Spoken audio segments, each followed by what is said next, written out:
Eu quero convidar os irmãos para lermos a palavra em Romanos capítulo 8.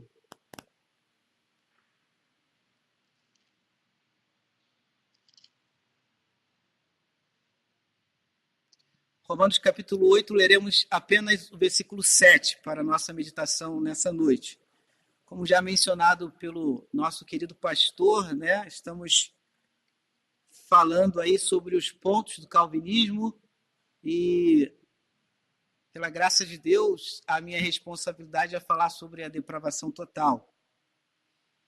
Eu quero compartilhar esse texto com os irmãos e fazer essa aplicação, tá?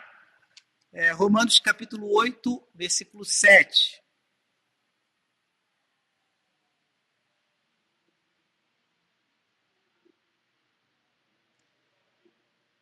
Romanos capítulo 8, versículo 7. Gostaria de convidar os irmãos para participar dessa leitura. Vamos ler juntos. É apenas o versículo 7 do capítulo 8 de Romanos, que nos diz assim: Por isso, o pendor da carne é inimizade contra Deus, pois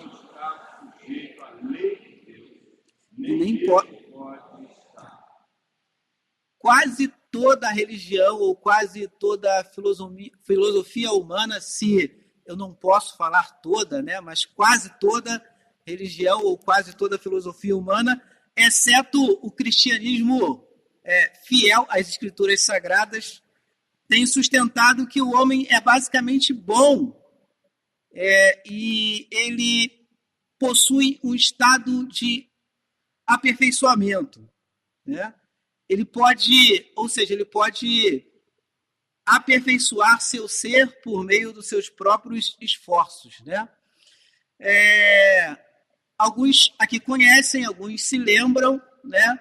Aqueles que não se lembram, nós vamos mencionar e ajudar a lembrar aqui nesse momento, né? Surgiu um evento, particularmente na França, chamado Iluminismo, né? E nesse movimento intelectual, algumas afirmações foram feitas. Dentre a maioria dessas afirmações, exaltavam a figura humana, exaltavam o homem como sendo bom, né? Como sendo alguém perfeito, como sendo alguém completo. Mas como os filósofos iluministas explicavam, então, a maldade e algumas condutas que eram maldosas desse ser humano? Eles explicavam da seguinte forma: olha, o homem é bom, ele nasce bom, né? Contudo, o meio, né, o ambiente passa a influenciar esse ser humano. Eles falavam e eles pregavam que o problema do ser humano não estava no seu interior. Na verdade, o problema do ser humano estava no seu exterior. Na medida que ele era influenciado por um ambiente que era ruim, ele passava também a ser ruim, né? Um desses filósofos vai afirmar que o ser humano é uma tábua rasa, né? É uma lousa branca, né? E a partir do momento que ele caminha, ele vai sendo influenciado. Se ele for influenciado por um ambiente bom, ele vai continuar o seu crescimento e o seu aperfeiçoamento. Contudo, se ele for influenciável por um ambiente ruim, ele vai passar a ser ruim. De qualquer forma, a culpa não é do ser humano em si, mas é do ambiente a quem aquele ser humano é exposto. Locke falou isso, Rousseau falou isso, Adam Smith também falou isso. O único filósofo iluminista que vai discordar de todos esses que eu citei é Thomas Hobbes. Ele vai falar que o homem é o lobo do próprio homem. O homem possui uma maldade incrível e ele precisa ser controlado e ele precisa ser iluminado. Algumas religiões também podemos citar aqui o islamismo, que também vai pensar nesse caminho, vai pensar que o ser humano é bom e ele passa a ser influenciado por um ambiente ruim. Mas quando, meus irmãos, nós vamos para o texto bíblico, quando observamos o texto bíblico, quando vamos à fonte bíblica, né? Além deste versículo que nós acabamos de ler, nós vamos ver, meus irmãos, que o homem não tem condições, que o homem é totalmente depravado e que ele não é bom coisa nenhuma. Jesus Cristo vai falar que é do coração que procede o quê? Os maus desígnios. É do interior que vem o mal, não é do exterior. Em outras narrativas bíblicas, nós vamos perceber, meus irmãos, que o homem ele é incapaz de ser bom por natureza. Ele não tem condições de ser bom por natureza. Quando vamos ao cristianismo bíblico, todas essas correntes são jogadas por terra. Todas essas correntes tornam-se sem efeito. Porque cremos, meus irmãos, que a revelação de Deus, de fato, merece a nossa credibilidade, merece toda a nossa atenção. Mas nem todo mundo na igreja pensa desta forma. Nem todo protestante pensa desta forma. Vai surgir uma corrente lá pelo século XVI, na igreja reformada da Holanda, que até então não havia se decidido pela confissão reformada ainda. Vai surgir lá um indivíduo que vai começar a fazer algumas afirmações. Algumas afirmações que caminham por essa estrada que foi elaborada pelos filósofos iluministas. Mais tarde seria elaborada pelos filósofos iluministas. Um professor do seminário chamado Armínio vai fazer algumas afirmações que exaltam a figura humana em detrimento da figura divina. A filosofia iluminista colocava o ser humano no centro e tirava Deus do centro. Da mesma forma, esse professor de seminário, ao fazer determinadas afirmações, vai exaltar a figura humana, vai fortalecer a figura humana e vai fortalecer também a vontade humana. Vai falar que o homem tem livre-arbítrio, sim. Vai falar que mesmo Cristo morrendo na cruz por um regenerado, não é suficiente para garantir a salvação desse regenerado. O nome desse professor era Armínio. E os irmãos já podem perceber que ele causou uma enorme confusão na igreja da Holanda. Pois bem, convocaram então um sínodo para tratar a questão, para tratar as afirmações que esse professor estava fazendo. Ao final do sínodo, então, foi estabelecido que a partir daquele momento a igreja holandesa seria uma igreja reformada. E dali saiu um documento, saiu 5 afirmações que falavam que a igreja holandesa, a partir daquele momento, confessaria a fé que estava presente naquelas afirmações. São conhecidos os 5 pontos do calvinismo, que foram criados contrapondo os 5 pontos do arminianismo. O primeiro ponto, então, vai falar da depravação do ser humano, vai falar do seu pecado, que também vai poder ser chamado de incapacidade humana, ou também ser chamado de inabilidade humana, que vai afirmar que o homem por si só não tem nenhuma condição de se aproximar de Deus. O homem não tem habilidade, não tem capacidade. Se não for pela providência divina, pela graça divina, pela ação do Espírito Santo de Deus no seu coração, ele não tem habilidade para se aproximar de Deus por si só. Ele não tem força, ele não tem capacidade para decidir por Deus. Ele é inábil nesse sentido. E quando nós olhamos para esse texto, meus irmãos, nós vemos que, de fato, o ser humano não tem nenhuma condições por si só de aproximar-se de Deus. É justamente o contrário que acontece, é Deus que se aproxima do ser humano. Nós vemos que na cruz do Calvário, a cruz do Calvário é uma manifestação do amor e da bondade de Deus. Nós vemos que a cruz do Calvário é uma atitude bondosa e generosa de um Deus que se compadece de um determinado número de pessoas. E por si só providencia um meio de salvação para estes. Porque se Deus não agir, estes não serão salvos. Se Deus, numa atitude graciosa e compassiva, não manifestar o seu amor na cruz do Calvário, revelando, não apenas revelando, mas enviando um Salvador para esses a quem Ele quer manifestar a sua compaixão, a sua misericórdia, então estes não serão salvos. A exemplo do povo de Israel que estava preso no Egito. Se Deus não for até o encontro de Israel, Israel permanecerá no Egito. Israel não terá condições por si só de sair daquele cativeiro, daquela prisão e daquela escravidão. O homem, então, por si só, não tem capacidade de se libertar das cadeias de Satanás. É preciso que Deus, na sua infinita graça e bondade, visite este coração, visite esta mente, por meio do seu Santo Espírito, e faça com que esse coração e essa mente se incline para a cruz. Portanto, meus irmãos, o texto está falando de uma verdade que é incontestável. O pendor da carne é inimizade contra Deus. Todos aqueles que são conduzidos pela carne são inimigos de Deus. Não existe nenhuma exceção. A carne te coloca, a carne me coloca diante de Deus como seus inimigos. Pela graça de Deus, meus irmãos, nós somos alcançados, nós somos regenerados. E a partir dessa regeneração é que nós somos despertados para buscar a presença de Deus. É que nós sentimos desejos pelas coisas que são do Senhor.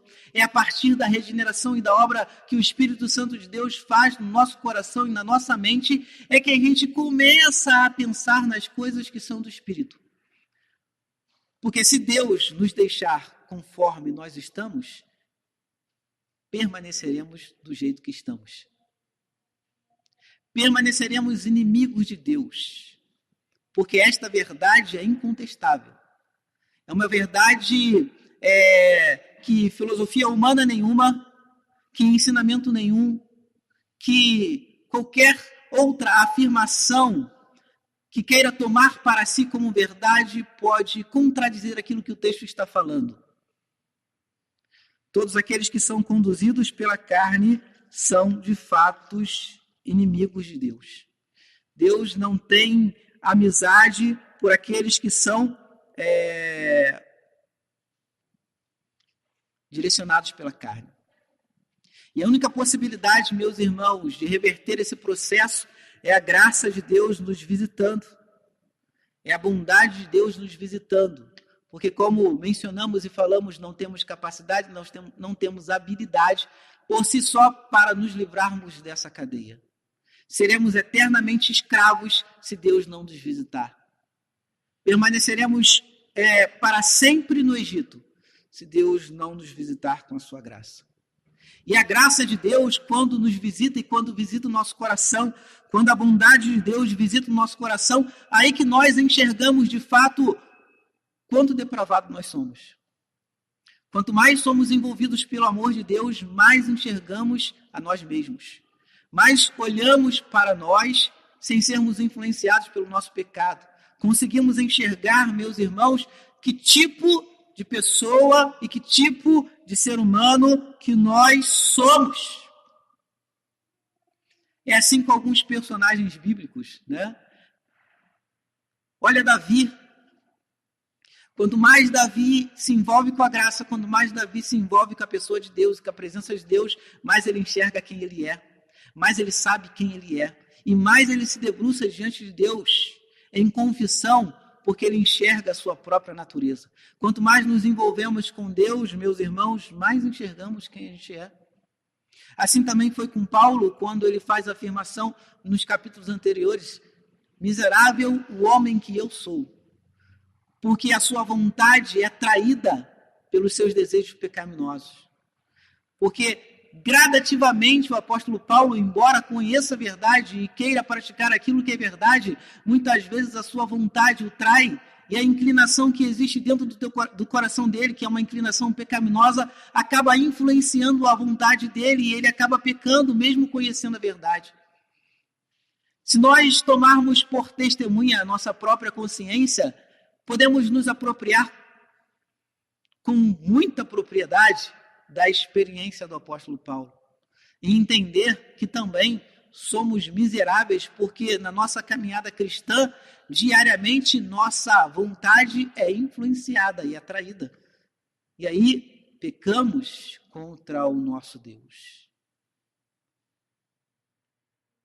E com ênfase e com entusiasmo, nós agradecemos pela bondade de Deus, pela misericórdia de Deus, né, irmãos? Porque a gente sabe, se não fosse a bondade de Deus e a misericórdia de Deus, estaríamos perdidos. Uma das afirmações que foram feitas quando surgiu o 5 pontos do arminianismo era sobre o livre-arbítrio, afirmando que o ser humano tinha o livre-arbítrio. Para Armínio, dentro da perspectiva de Armínio, a vontade do ser humano não estava comprometida pelo pecado. A vontade do ser humano estava neutra diante daquela situação de inclinação para o pecado. Portanto, segundo Armínio, a vontade poderia ser isolada dos outros sentimentos que há dentro de nós, pelas outras faculdades que há dentro de nós. Se a vontade, então, pode ser isolada dessas faculdades internas que nós temos, então pode-se ter livre-arbítrio. Então a afirmação de Armínio é verdadeira e todos nós temos livre-arbítrio. Contudo, quando convocamos a nossa consciência a entender a situação pela luz da palavra de Deus, nós vamos entender, né, irmãos, que a nossa vontade não é neutra coisa nenhuma, é? Não. Nossa vontade é influenciável pelas faculdades internas que há no nosso coração. Por isso você peca. Porque muitas vezes, mesmo querendo fazer a vontade de Deus, você não faz. Porque essa é a natureza dentro de você. Essa é a natureza dentro de mim. Pela graça de Deus, Deus iniciou o processo em que culminará na nossa glorificação, e aí seremos a imagem de Jesus Cristo, nosso Senhor e Salvador. Será um dia maravilhoso, será um momento maravilhoso, contudo, esse momento não chegou. E você, na sua experiência cristã, e eu, na minha experiência cristã, percebemos o quanto ainda somos carnais. E enquanto as inclinações pecaminosas que existem dentro do nosso coração, o quanto ainda elas dominam muitas vezes a nossa vontade, nos levando a praticar aquilo que não é agradável a Deus. Portanto, a verdade do texto é sim uma verdade incontestável. É uma verdade exata. É uma verdade que não pode ser negada, irmãos. Nós somos incapazes. E não temos habilidade por si só de decidir pelas coisas que são de Deus, nem de decidir pelo próprio Deus. Mas a exemplo da parábola do bom samaritano, é Cristo que se aproxima de nós. No nosso estado de vergonha, no nosso estado de depravação, no nosso estado pecaminoso, é Cristo que decide, numa atitude graciosa, se aproximar de nós para nos salvar. Portanto, não podemos de maneira nenhuma sermos influenciados por uma filosofia humanista que vai colocar o homem dentro do centro, nem tampouco por uma teologia humanista que vai falar que somos capazes, que somos fortes e que a nossa vontade é uma vontade poderosa. Segundo a afirmação de Armínio, mesmo que Jesus Cristo queira salvar alguém, Jesus Cristo decidiu salvar o pastor Marcos. Segundo a afirmação de Armínio, mesmo que Cristo queira me salvar e eu não ceda a Cristo, eu não serei salvo. Segundo a afirmação de Armínio, a minha vontade é capaz de resistir à vontade daquele que é soberano, daquele que é Senhor, daquele que criou todas as coisas. Mas à luz do texto, meus irmãos, não temos como acreditar em outra verdade. Não temos como confessar outra verdade, porque ela é incontestável. Além de ser uma verdade incontestável, meus irmãos, o texto deixa implícito que esta verdade é uma verdade generalizada. Quão vasta, meus irmãos, é esta denúncia. Não há restrições quanto ao indivíduo, a qualquer que seja o indivíduo. Mas essa, meus irmãos, é a experiência de toda a humanidade. Esta é uma verdade universal. Quando falamos de salvação, não podemos utilizar a perspectiva da universalidade, né? Mas quando falamos de depravação, podemos, de fato, usar a perspectiva da universalidade. Porque, meus irmãos, toda mente carnal é inimiga de Deus. Todo ser humano, sem excluir ninguém, nasce no estado de depravação. Porque o texto diz que não há um justo sequer. E esta é uma verdade geral. Esta é uma verdade que engloba toda a humanidade. Portanto, nem lá o bebezinho que nasce, né, pode ser retirado desta verdade que está presente na afirmação bíblica. Nem mesmo a criança, em seu estado de inocência moral, pode ser extraída desta verdade bíblica e desta afirmação. A depravação, meus irmãos, e a inabilidade do ser humano alcança todos os seres humanos sem nenhuma exceção. Atinge todos os seres humanos. E Agostinho ainda vai falar uma verdade sobre a questão da infantilidade da criança. Ele vai falar o seguinte: olha, a criança só não pratica mais maldade porque os seus braços são pequenos. E é verdade, né, irmãos? É verdade, muitas vezes a gente percebe que essa questão da maldade já está presente também na criança. Porque é uma verdade, meus irmãos, que atinge a todos. Ninguém é excluído desta verdade. Ninguém é inocente ou ninguém pode ser considerado inocente. Ninguém, por mais que se acha santo ou mais santo, pode negar a inclinação carnal que possui, pode negar a natureza carnal que possui, pode negar essa inclinação que é natural, essa inclinação, meus irmãos, que nós herdamos do nosso pai Adão. No Jardim do Éden, nosso pai nos representava, né?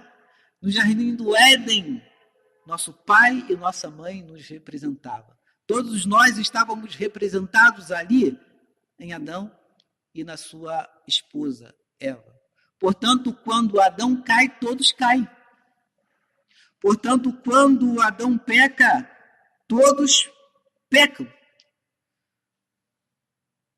Esta é a afirmativa de Romanos, que vai falar que a morte veio ao mundo por intermédio de um único homem, que é Adão. E a partir de Adão, todos morreram. Todos estão no estado de morte diante de Deus, porque Adão nos representava. E quando Adão cai, todos nós também caímos. E a inimizade, então, toma conta de cada um de nós. E o homem se torna corrompido. O homem é afetado pela queda. O homem é afetado pelo pecado. O homem por inteiro é afetado pelo pecado. Não existe nenhuma faculdade interna do ser humano que não seja influenciada pelo pecado. Não existe nenhuma natureza interna do ser humano que não fosse ou não tenha sido corrompido pelo pecado, porque toda a natureza humana é corrompida pelo pecado.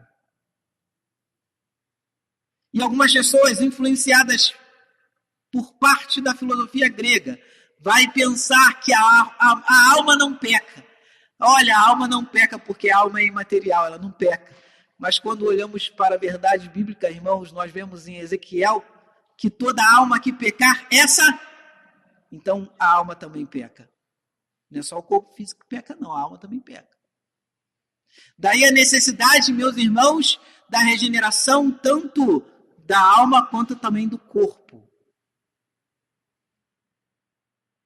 Jesus Cristo vai curar você do pecado todinho. Não é só parte de você, não. Não é só a sua alma que vai ser curada, não. Seu corpo também vai ser curado. Porque você, por completo, foi afetado pela queda. Nós, por completo, fomos afetados pela queda. Não existe nenhuma faculdade interna nossa que não seja influenciada pelo pecado, que não seja tomada pelo pecado. Portanto, temos que contrapor Armínio. Porque se toda a natureza humana é corrompida, a vontade então não é neutra, a vontade ela é comprometida também pelo pecado. E essa é uma verdade geral. Ninguém pode, em momento algum, falar que não foi afetado pela queda, mas a queda afetou a todos. Todos precisam de um Salvador, irmãos. Esta é uma verdade inegável. Ninguém consegue salvar-se por si mesmo. Ninguém tem condições de fazer isso. Todos nós necessitamos de um Salvador. Todos nós necessitamos de um Redentor. E a coisa mais maravilhosa que existe para o pecador é quando o Salvador vai a seu encontro. A coisa mais sublime que existe para um pecador é quando o Salvador vai a seu encontro, livrá-lo dessa situação de perdição. Assim, meus irmãos, foi quando Jesus contemplou Zaqueu em cima daquela árvore. E chamou Zaqueu, e foi até a casa de Zaqueu. E nós podemos perceber que a presença de Jesus vai transformar totalmente Zaqueu. Zaqueu, a partir da experiência com Cristo, será uma nova vida. A conduta pecaminosa que ele tinha antes, ele não vai fazer mais. E ele ainda fala para Jesus, olha Jesus, eu vou restituir as pessoas que eu roubei. E aí o Senhor vai falar, hoje houve salvação nessa casa. Uma coisa mais sublime para Zaqueu foi ter Jesus Cristo na sua casa. A coisa mais sublime que pode acontecer na sua vida é a experiência com Cristo, Senhor e Salvador. Eu sei que você almeja muitas coisas na vida, né? Nós almejamos muitas coisas na vida, mas a sua vida não está apenas limitada a essa esfera física. Não pense nisso, não pense dessa forma. Você tem uma vida espiritual. E a partir de Jesus Cristo, você está vivo para a glória de Deus Pai. Porque segundo Efésios, você estava morto. Mas você foi vivificado em Cristo Jesus. Amém? E por meio da presença de Jesus, nós experimentamos realidades espirituais que são transcendentais e que jamais poderíamos experimentar por nós mesmos, irmãos. Porque o pecado nos atingiu. O pecado nos atingiu em cheio e nos tornou inimigos de Deus.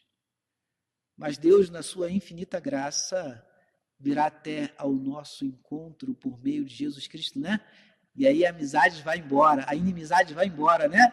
E agora eu e você estamos numa condição de amizade. Glória a Deus e louvado seja o nome do Senhor, irmãos. Isso é muito maravilhoso. Isso é muito maravilhoso. Aí você vai entender porque o apóstolo Paulo, no capítulo 5 de Romanos, vai falar assim, olha, justificados, pois, mediante a fé em Cristo, tenho paz. Tenho paz? Tenho paz? Desesperador, meus irmãos, é não ter paz com Deus. Você já parou para pensar nisso? Você já parou para pensar por que o apóstolo Paulo está glorificando a Deus porque tem paz com Deus? Já pensou nisso?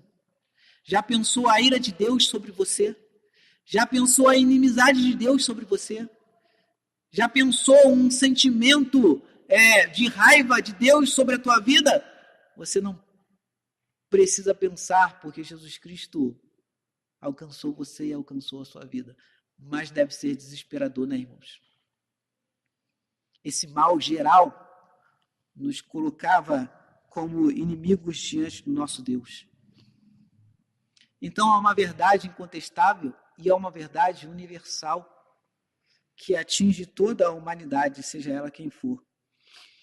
E ao falar sobre inabilidade do ser humano, ao falar sobre depravação total do ser humano, não podemos deixar de fora a doutrina da culpabilidade do homem. Né? Você, no seu estado de não regenerado, ou o ser humano no seu estado de não regenerado, ele está diante de Deus como pecador, como inimigo. Né? E ele não tem nem capacidade de se arrepender dessa situação. Porque o texto de Efésios vai falar que até a fé vem de Deus, né? A fé também vem de Deus, né? Então nem a fé é sua. Essa fé que você tem em Cristo e que você em algum momento passou a ter em Cristo, não é obra sua. Não é obra da sua capacidade. Não é obra da sua intelectualidade. E muito menos é obra da sua moralidade. Essa fé em você, que você passou a ter num determinado momento em Jesus Cristo, que fez com que você quisesse se inclinar para Deus, não é obra de você, é obra de Deus na sua vida e no teu coração. Porque se Deus deixasse você no estado em que você estava, ou se Deus me deixasse no estado em que eu estava, nós seríamos eternamente culpados, irmãos. Nossa consciência seria totalmente dominada pelo pecado e não teríamos arrependimento algum. E sem arrependimento não teríamos condições de lamentar sobre os nossos pecados. E se não lamentássemos e se não nos arrependêssemos, certamente, meus irmãos, não seríamos perdoados. E se não fôssemos perdoados, ainda estaríamos diante do Senhor num estado de culpabilidade.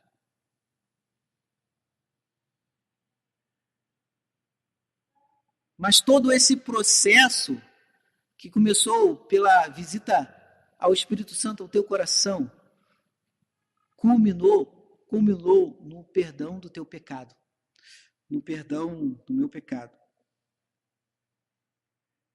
E mesmo sendo regenerados, irmãos, a culpa ainda assola a nossa vida e a culpa ainda assola o nosso coração e deve assolar mesmo. Porque imaginemos só a situação, né, irmãos? Imaginemos a figura de Deus, um Deus tão amável, um Deus tão benigno conosco, um Deus tão gracioso, um Deus que manifesta a misericórdia dele em nossas vidas desde o momento em que estávamos no ventre da nossa mãe, porque ali estávamos pela providência divina. Porque ninguém é capaz de gerar a própria vida, nem a própria mulher é capaz de gerar a vida. O gerador da vida é o próprio Deus. Esse Deus tão amável e tão benigno conosco, né, irmãos? E gradativamente essa natureza pecaminosa muitas vezes ainda nos leva a cometer tantas atrocidades contra Deus e tantas atrocidades contra o Senhor. E aí nós enxergamos a beleza do Evangelho. A beleza do Evangelho é essa.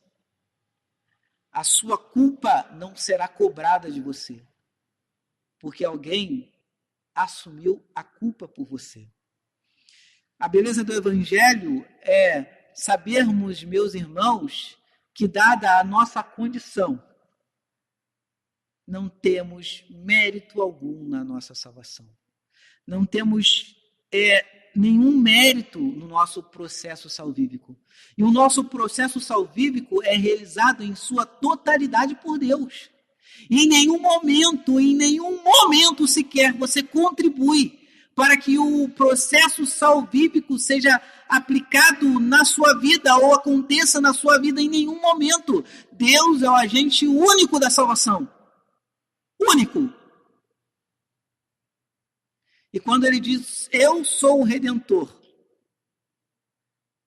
ele chama toda a responsabilidade de salvação para si. Não há mérito na nossa salvação, meus irmãos. Não contribuímos de maneira nenhuma para esse processo. Merecemos sim sermos condenados na pessoa de Adão, porque recebemos a sua culpa, nos tornamos tão culpados quanto ele. E não temos condições de mudar a nossa própria natureza. O homem não pode ir até Cristo. E quando Jesus Cristo começa a pregar isso para os judeus vão ficar meio confusos. Porque a perspectiva judaica era a salvação meritória. E quando Jesus no Evangelho de João vai falar assim, olha, ninguém pode vir a mim se Deus não o trouxer. Cada um de vocês, cada um de nós, foi trazido até Jesus por Deus. É como se Deus pegasse na nossa mão e nos conduzisse até o nosso Salvador. Porque iniciativa nenhuma nós teríamos e capacidade nenhuma nós teríamos de fazer esse processo por nós mesmos, irmãos. E quando Jesus fala isso para os judeus começam a rejeitar Jesus quando Jesus prega sobre a incapacidade, sobre a inabilidade do ser humano de alcançá-lo como Salvador. Se Deus não fizer isso para o homem ou pelo homem, ninguém fará e não será feito. Se Deus não conduzir você a Jesus, você ficará parado inerte aonde você está.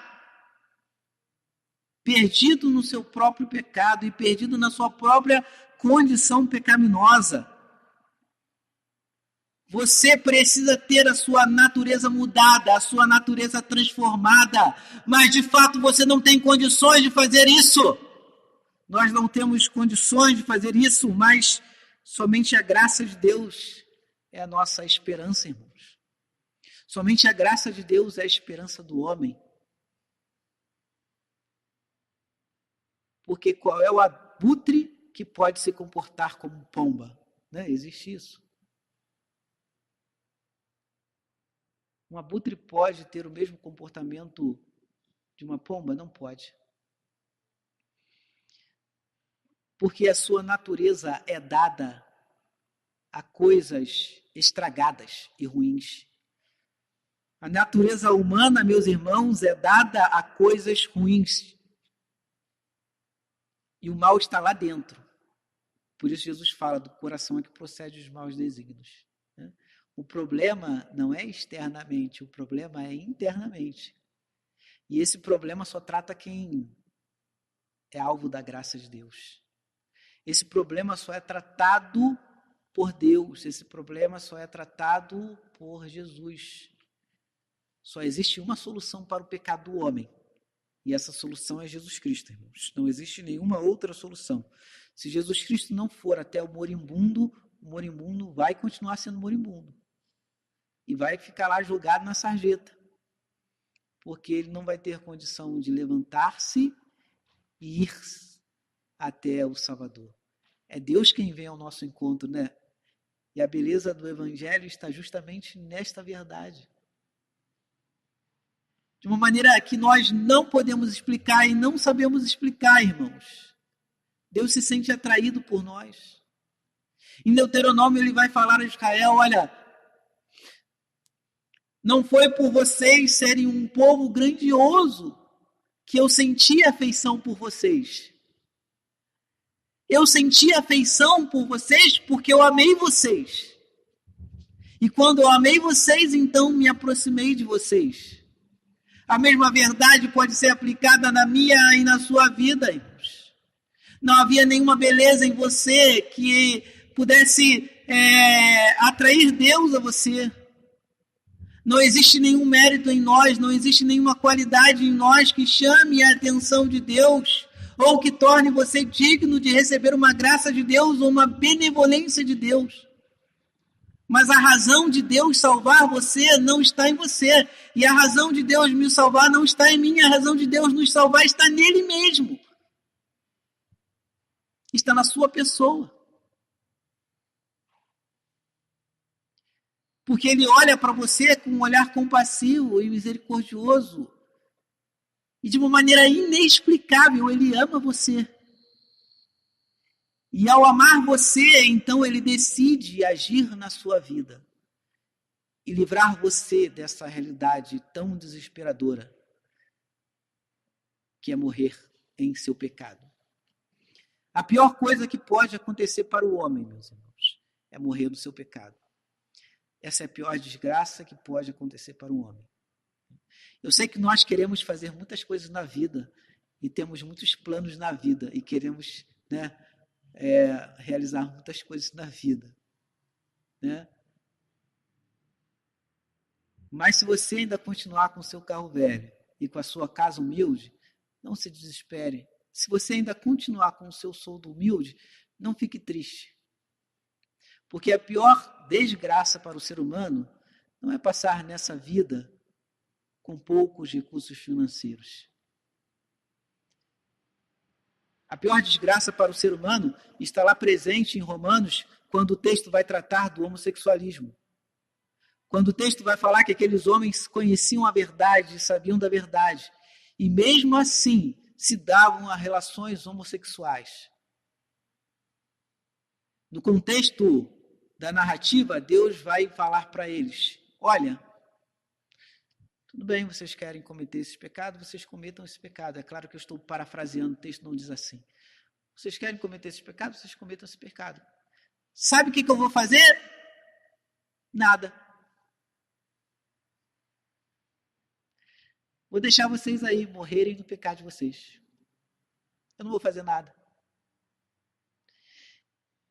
Eu não vou agir na vida de vocês. Eu não vou levar vocês ao arrependimento.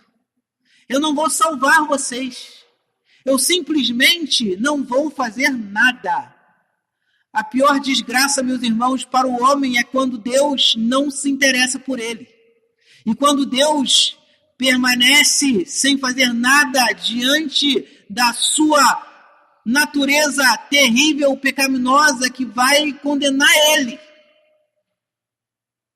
Glorifiquemos a Deus, meus irmãos, porque essa não é a nossa realidade. Numa atitude compassível, Deus olhou para nós e decidiu que nos livraria do nosso pecado, que não nos deixaria morrermos no nosso pecado, que Ele nos livraria dessa realidade tão devastadora e tão desgraçada. Não há mérito na nossa salvação. Devemos louvar a Deus, render graças ao Senhor. Porque a nossa salvação é uma atitude amorosa de Deus, Criador. E Ele, gradativamente, vai trabalhando em nossas vidas, nos moldando, até que Ele cumpra a promessa de que seremos semelhantes a Cristo. E quando essa promessa for cumprida, meus irmãos amados, será uma experiência transcendental e inimaginável. O homem não pode mudar a si mesmo, não pode mudar a sua natureza pecaminosa. Ele tem que ser alvo de alguém que é superior a ele. Ele tem que ser alvo de Deus. Somente assim a sua natureza será transformada. Porque não existe outra verdade, né? Algumas pessoas falam que a educação é a salvação do ser humano. Não quando se trata de pecado, né? Não quando se trata de pecado e nem quando se trata de natureza pecaminosa. Esses dias estávamos vendo no repórter,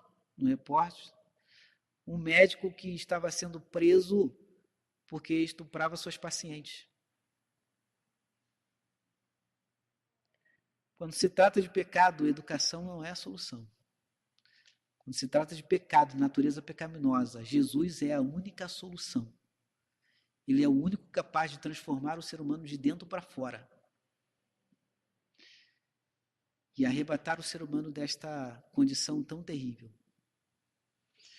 Porque, meus irmãos, a nossa condição é de fato de incapazes e de pessoas inábeis. Pessoas que são dependentes totalmente do amor e da graça de Deus, da compaixão do Senhor. E devemos louvar a Deus porque essa compaixão nos alcançou, né? Essa misericórdia nos alcançou. Hoje nós vivemos não como inimigos de Deus, mas como amigos de Deus. Hoje, em Cristo Jesus, fomos adotados por Deus somos filhos do Senhor. Temos essa prerrogativa, né? De podermos orar o Pai Nosso. Podemos orar o Pai Nosso, porque Deus é nosso Pai. Deus é nosso Salvador. Deus é o nosso Redentor. Que tem mudado a nossa natureza pecaminosa. Que Deus assim nos abençoe, irmãos, né? E que possamos buscar na pessoa de Deus, na presença de Deus, refúgio contra o mal e refúgio contra o pecado. Porque esse Deus que nos salva em Cristo nos chama para uma vida de santidade e nos chama para uma vida de santificação. Que Ele venha gradativamente trabalhar em nossos corações até que possamos atingir esse estado de perfeição em Cristo Jesus, porque não atingimos ainda. Ainda somos carentes da graça, da bondade e da misericórdia de Deus. Feche seus olhos, vamos orar mais uma vez. Querido Deus, eterno Pai, Senhor, nós bendizemos o Teu nome, Senhor amado. E somos gratos, ó Deus, ao Senhor, pela leitura da Tua palavra, Senhor. Que venha, ó Deus, nos lembrar quem de fato, Deus, nós somos. Somos pecadores, ó Deus, e essa é uma verdade inegável, Senhor. E muitas vezes, ó Deus, na nossa caminhada de vida, Senhor, essa verdade se torna, ó Deus, mais visível em nós, ó Pai. Porque olhamos para nós, ó Deus, e enxergamos quem de fato nós somos, Senhor. Quantas vezes, ó Deus, somos inclinados, ó Deus, às coisas que não são do Senhor, ó Pai. Quantas vezes no nosso dia a dia, ó Deus, nós somos influenciados, ó Deus, e a nossa vontade é dominada, ó Pai amado. Nossa vontade é tomada, Senhor. E fazemos coisas, ó Deus, que não agradam o Senhor, ó Deus. Ó Deus, tenha misericórdia de nós, Senhor. E nos ajude, Senhor, a viver a caminhada cristã segundo a Tua generosa vontade, ó Deus, e bondade, Senhor. Nos ajude, Senhor, pela presença do Teu Santo Espírito em nós, ó Deus, a dar uma resposta, ó Deus, positiva ao Senhor, ó Pai, que é um Deus tão amoroso e que revelou, ó Deus, Teu amor tão sublime, Senhor, e tão majestoso, ó Deus, na cruz do Calvário, Senhor, em Cristo Jesus, ó Pai. Da mesma forma, Senhor, né, no mesmo instante que nos sentimos, ó Deus, tristes, ó Deus, tomados pela culpa, Senhor, de muitas vezes não viver uma vida agradável, Senhor. O sentimento, Deus, de alegria em nosso coração também está presente, Senhor. Ó Deus, porque vemos a Tua graça sendo manifestada, Senhor, diariamente, ó Deus, em nossas vidas, ó Pai. E olhamos, ó Deus, a beleza presente no Evangelho, Senhor, quando afirma, ó Deus, que nem mesmo, ó Pai amado, os nossos pecados podem nos separar do Senhor, ó Pai. Que não existe nenhuma realidade, Senhor, presente nessa vida ou fora dela, que é capaz de nos separar do Teu amor em Cristo Jesus, ó Pai amado. Isso nos conforta, Senhor, isso nos motiva, Senhor, e isso traz, ó Deus, a alegria ao nosso coração, ó Deus. Porque entendemos, ó Pai, que uma vez, ó Deus, salvos em Cristo Jesus na cruz do Calvário, ó Deus, esse quadro nunca será mudado em nossas vidas, ó Pai. Porque o Senhor é aquele que é fiel para cumprir, ó Deus, as Tuas promessas, ó Pai, em nossas vidas. Muito obrigado, Deus, por essa verdade presente no texto, essa verdade que nos confronta nessa noite e também nos conforta, Senhor, nessa noite. Obrigado, Senhor, por esse momento de comunhão com o Senhor, ó Pai. Obrigado, Senhor, porque sairemos, ó Deus, daqui edificados pelo Senhor e por Tua presença amorosa, por Tua presença generosa, Senhor. Graças rendemos ao Senhor, ó Deus, e fazemos isso, ó Deus, em nome do Teu Filho amado Jesus Cristo, ó Pai. Amém.